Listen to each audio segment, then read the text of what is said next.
Greetings, I'm Noel Dear. Welcome to today's daily devotion.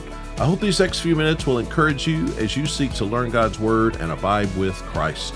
Our focus today is John chapter 4, verses 43 through 54, and we're going to try to cover about a dozen verses today, so let's get started. Verse 43 says, "After 2 days he left there for Galilee." Now, if you remember from our previous daily devotion, Jesus spent 2 days with the Samaritans. Many of the Samaritans responded to him, embraced him as the Messiah. A revival broke out in the region, and Jesus was with them for 2 whole days.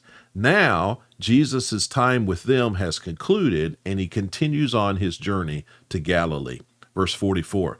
Jesus himself had testified that a prophet has no honor in his own country. So Jesus considered Galilee his own country. That was the region where he had grown up. And he has low expectations that the people in Galilee will ever embrace him as the Messiah. Verse 45. When they entered Galilee, the Galileans welcomed him because they had seen everything he did in Jerusalem during the festival, for they had also gone to the festival.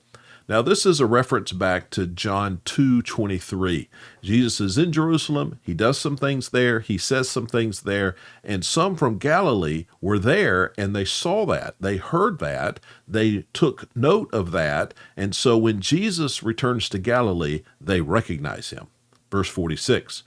He went again to Cana of Galilee. So Galilee is the region. Cana is a village in that region. So it says he went again to Cana of Galilee, where he had turned the water into wine, and there was a certain royal official whose son was ill at Capernaum. So he returns to Cana. This is the place where he had turned the water into wine, and there he meets a royal official. Now, this was likely an official of Herod Antipas. He was the tetrarch of Galilee. And so this official meets with Jesus there in Cana, and the official, his son, is ill. He is very ill, and he is residing in Capernaum. Now, Capernaum was about 16 miles from Cana. So the son is separated from the father and from where Jesus is by about 16 miles. Verse 47. When this man heard that Jesus had come from Judea into Galilee, he went to him and pleaded with him to come down and heal his son, since he was about to die. Now, here we see something about the heart, the thinking of this servant who has gone to Jesus. And I want you to notice 2 good things about his thinking and 2 bad things about his thinking. First of all, good number 1, the man knew that he should go to Jesus. When we have a problem, we should go to Jesus.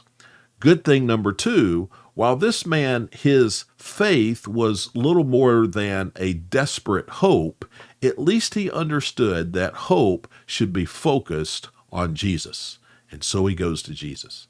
Now, there are a couple of bad things about his thinking. There were a couple of wrong things about his thinking. Number 1, he believed that Jesus had to be in Capernaum. He believed that Jesus had to be with his son to heal his son. That's why he begs Jesus to go with him to Capernaum. And that just was not the case, as we'll see as we continue this study. The second thing he was wrong about is he believed that Jesus could not resurrect his son. He thought, if my son dies, then it's hopeless. I need Jesus to heal him, and to heal him immediately, because he's in danger of death. Well, let's see what happens. Verse 48. Jesus told him, "Unless you people see signs and wonders, you will not believe." Now, this is not so much a rebuke as it is a word of explanation. Humans want evidence. We want verification. Now, unlike many others in Galilee, this official was not seeking to just see some magic trick. He wasn't just asking to see a miracle just for the sake of seeing a miracle. This man had a real need, and he was bringing his real need to Jesus. And Jesus is leading this official. He is leading this man toward faith. So let's see verse 49. "Sir," the official said to him, come down before my boy dies. You can hear the urgency in his plea. Look at verse 50. Go, Jesus told him, your son will live. And the man believed what Jesus said to him, and he departed. This is such a great verse. It says that the official believed. That's a key word here in the Gospel of John. We've seen it 100 times, just even in our short study of the first 4 or 5 chapters. Now, notice here that he believes without actually seeing the evidence of Jesus' work.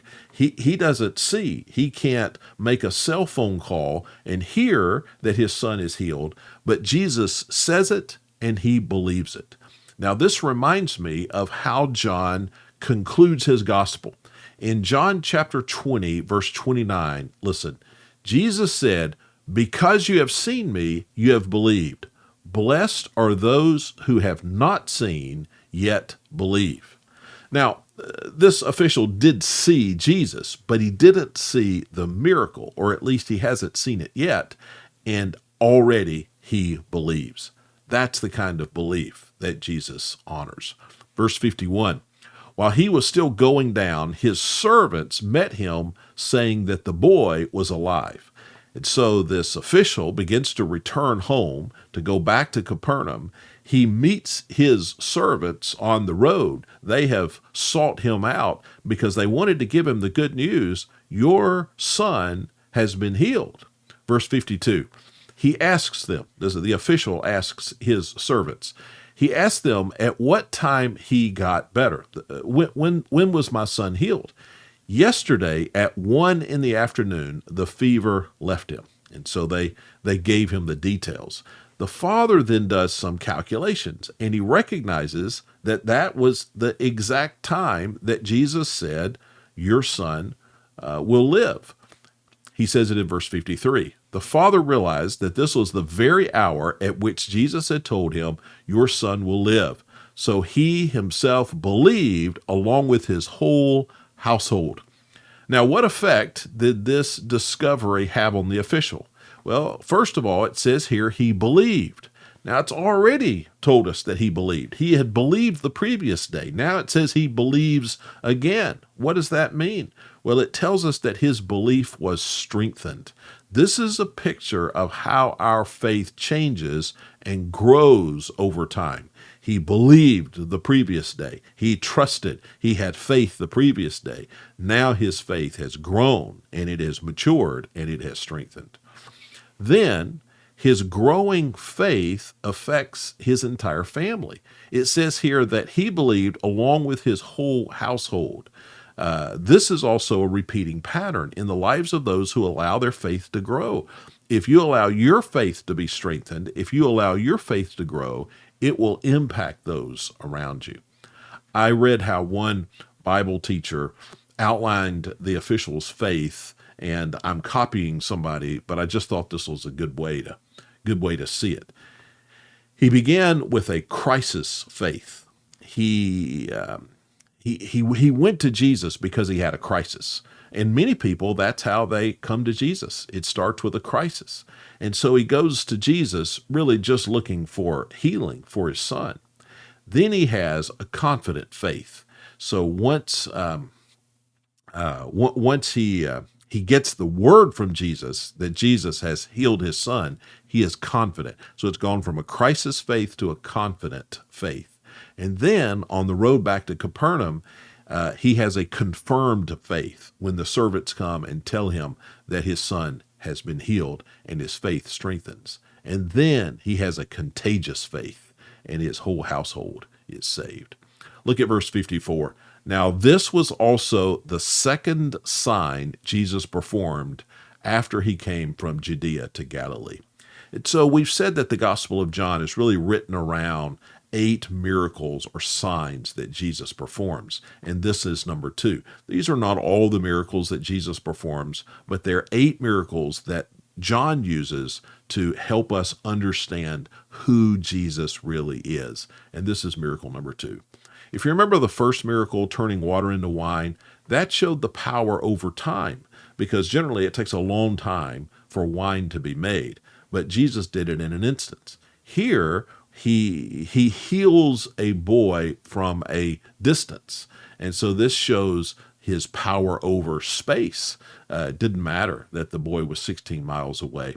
And so these miracles, these signs, each one is going to tell us just a little bit more about the greatness and wonder of Christ. Friends, thanks for taking the time to watch or listen today. If you're on YouTube, please hit the like and subscribe buttons. That helps us get the word out. On your favorite podcasting app, just search for Pastor Noel's Daily Devotions. Further info at noeldear.com. I hope you have a great day as you endeavor to abide in Christ.